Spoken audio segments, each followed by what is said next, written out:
आषाढी एकादशी निमित्त तुम्हा सर्वांना मनपूर्वक शुभेच्छा।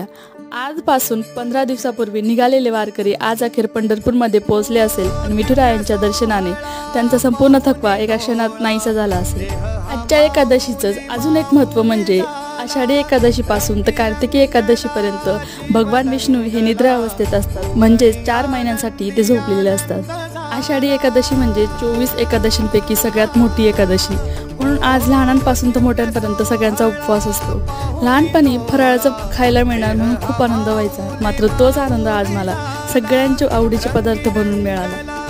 त्यानंतर थोडं बाहेर गेलो, म्हणजेच बाप्पाच्या दर्शनासाठी गेलो, स्वामींचं दर्शन घेतलं। खरंच दर्शन घेऊन मनाला खूप समाधान मिळत असतं आणि आज उपवास असल्यामुळे सगळ्यांचीच गर्दी होती तिथे।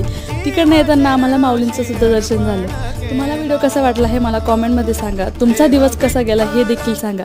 आपल्या चॅनलला सबस्क्राईब करा, व्हिडिओ आवडला असेल तर लाईक शेअर करा।